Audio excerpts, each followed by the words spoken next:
Hello students, this is Rashmi Bhure. I'm going to discuss with you a very important area of US politics, which is not only going to turn the US politics upside down, but it will have a larger impact on the international politics also. The year 2024, it's going to be a dramatic year for two democracies of the world. One of the oldest democracy, that is US, and one of the largest democracy, that is India. Both these nations are having general elections in 2024. You guessed it right.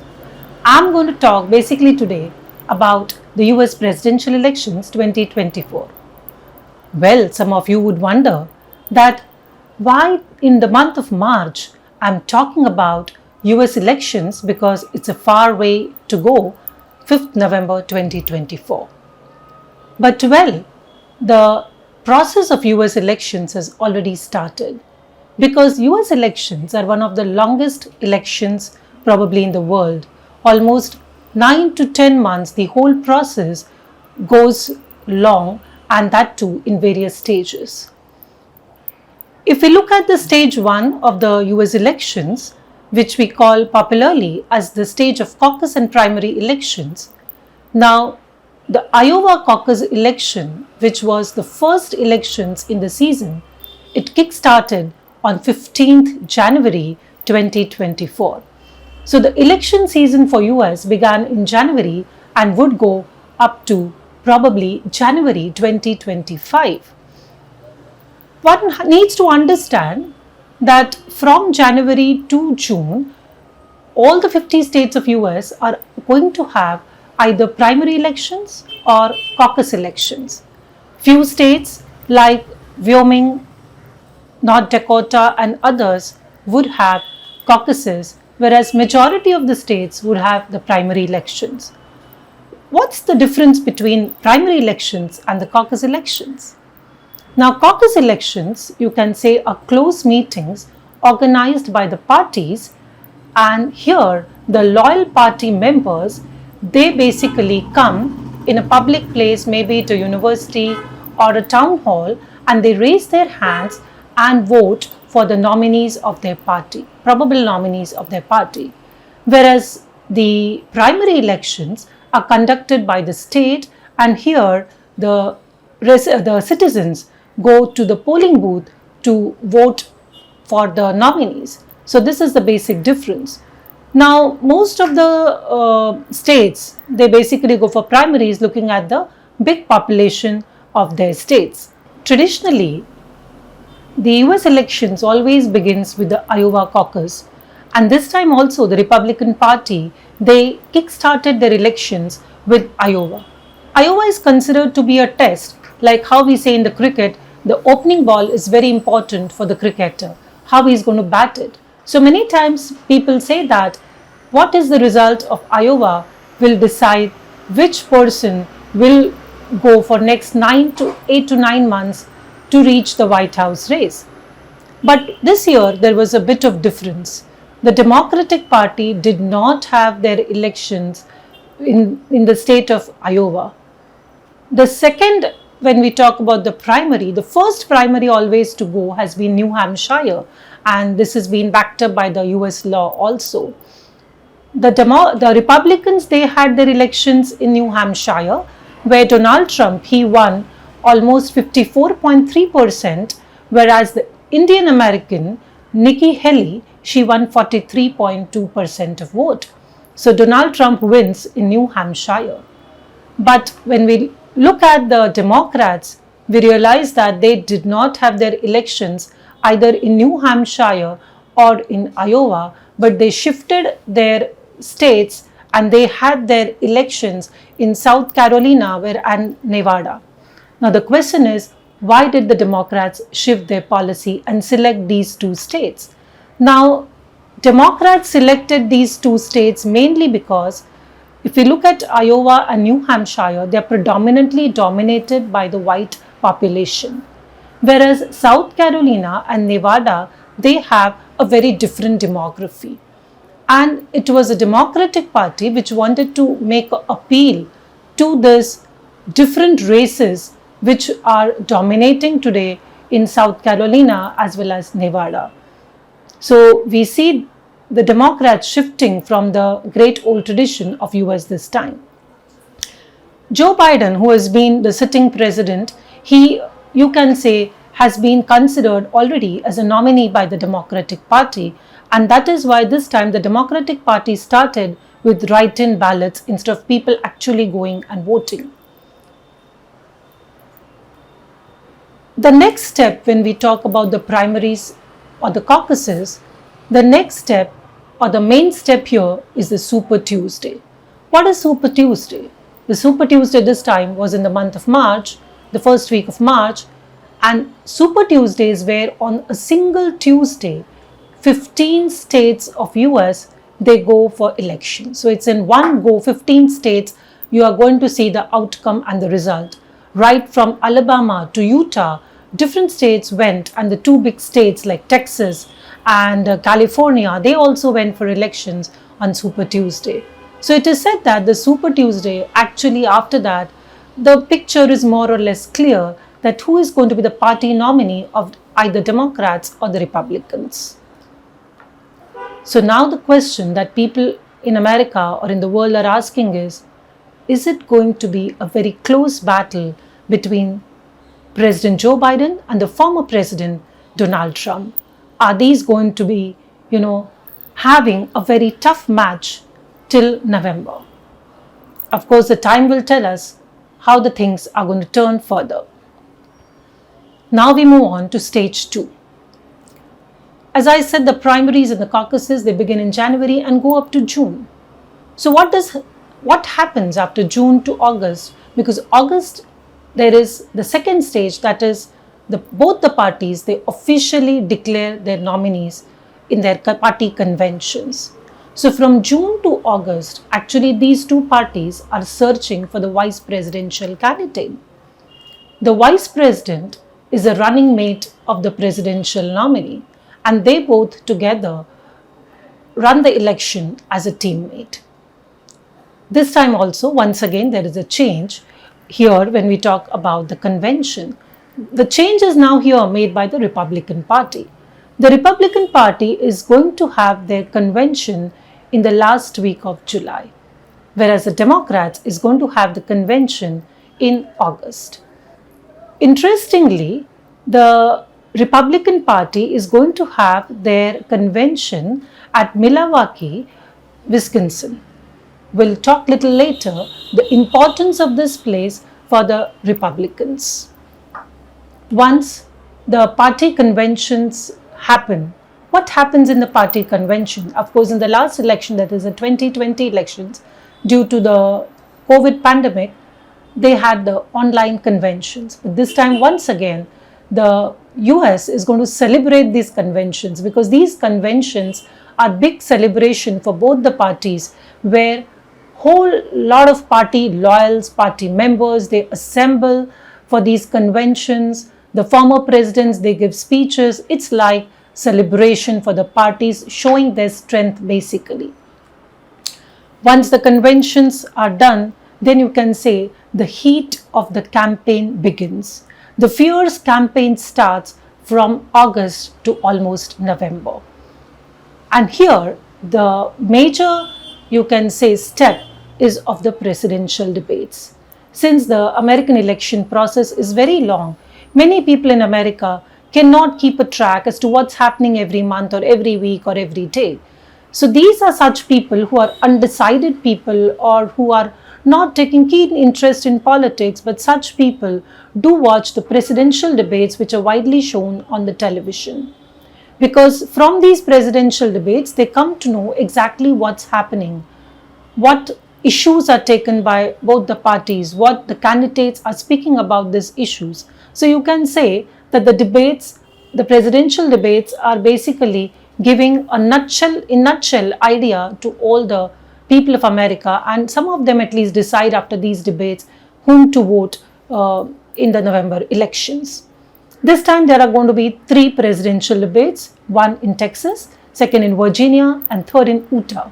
And there's going to be a 4th, that is going to be a vice presidential debate. One needs to remember here that last elections, that is the 2020 elections, these presidential debates had really become very ugly. We hope that history is not repeated this time, and in fact, a lot of important issues come to the forefront in these debates, and the debates are really very concrete. Then we move on to stage 3 of the elections. That's the November 5th general elections. But before that, just a quick look at what are going to be the important issues in the coming up elections. Of course, for America, at this moment, the most important issue is the American economy.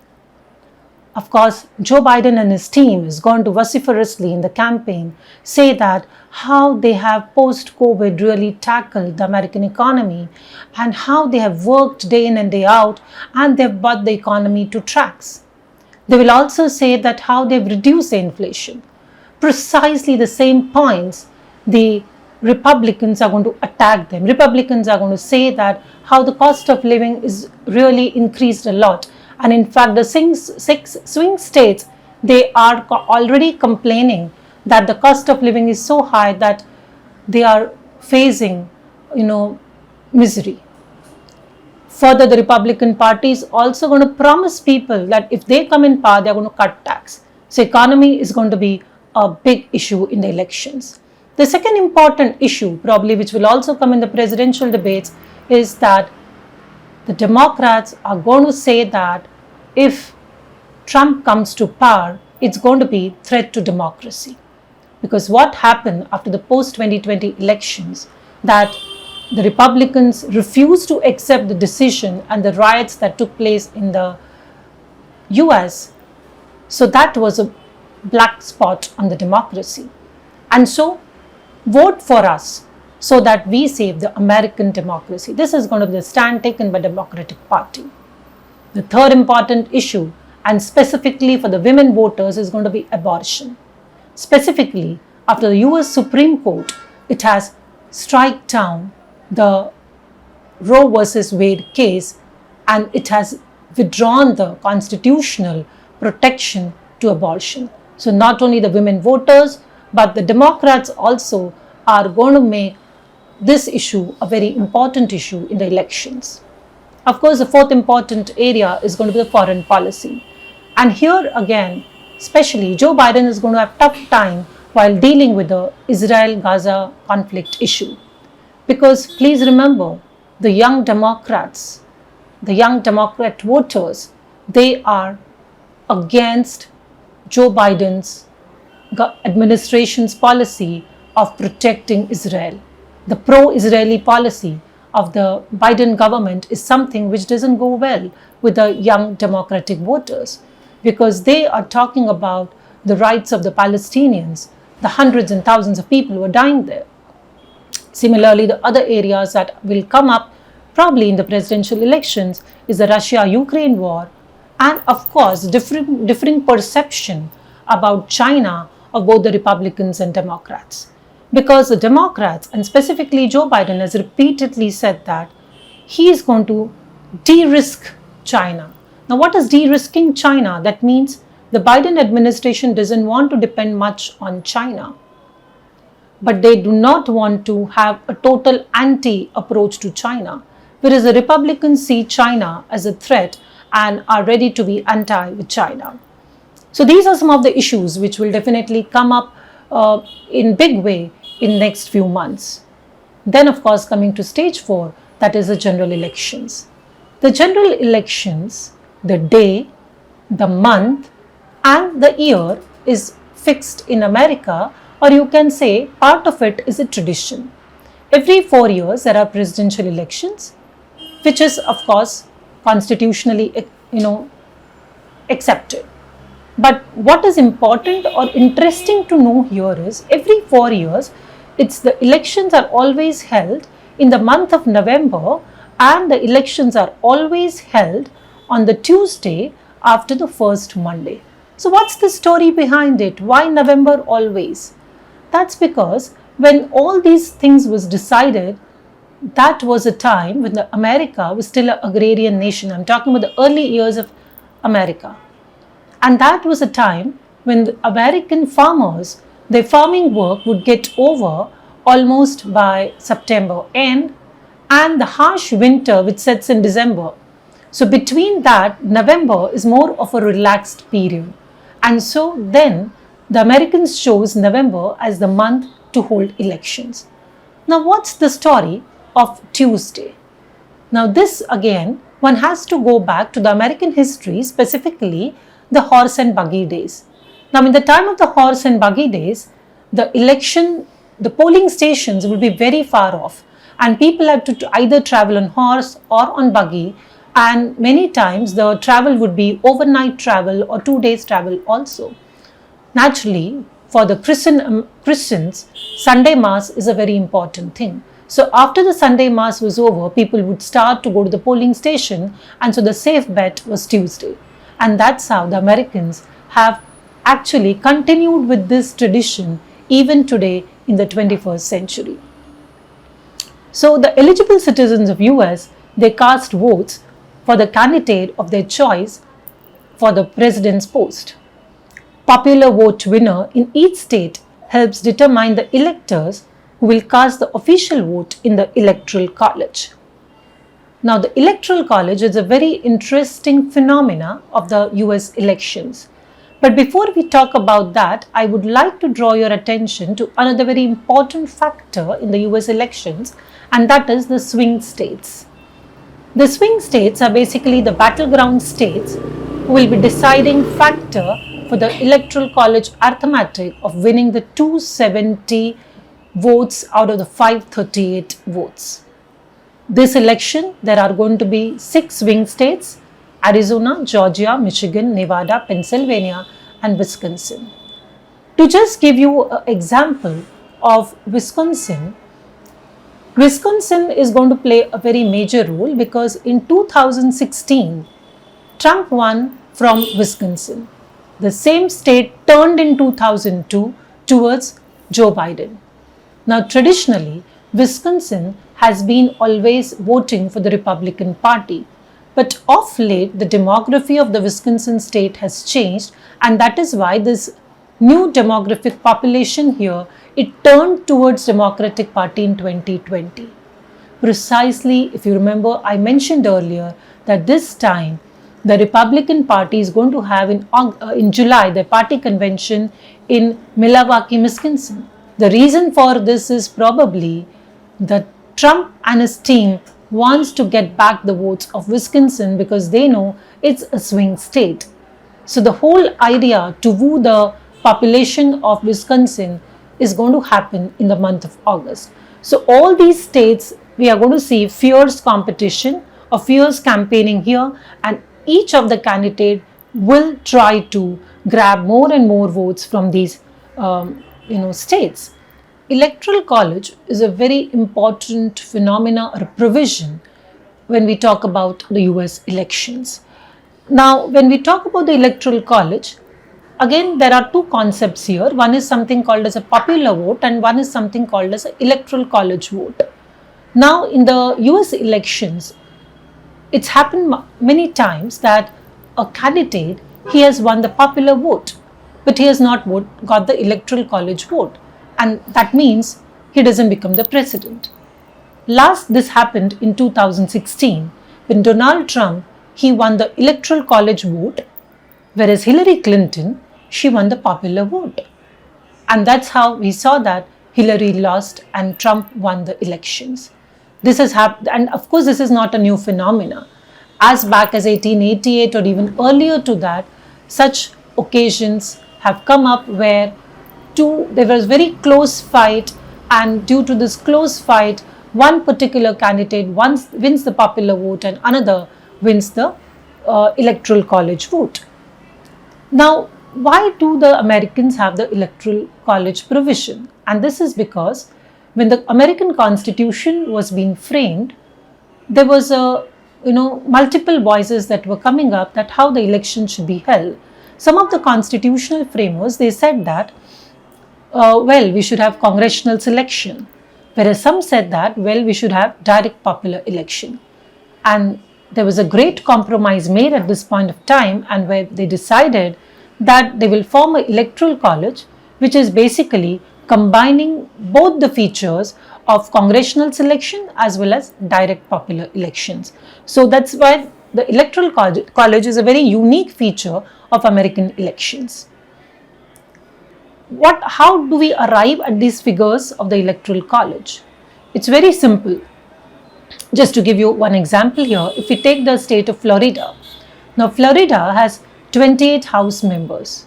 You add 2 senators of Florida to it, that makes to 30. So Florida sends 30 Electoral College votes.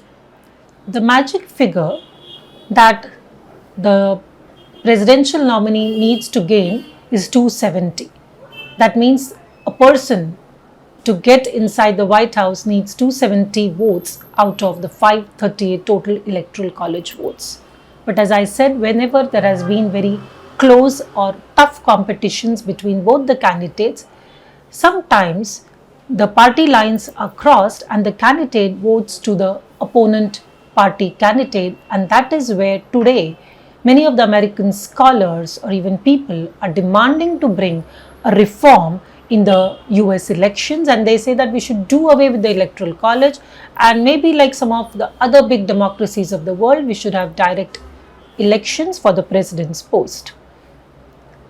This whole election process, which began in the month of January this year, the curtains will fall down ultimately next year, that is on 20th January 2025, when officially the candidate who has won the elections will take over the Oval Office and will take the charge of the White House.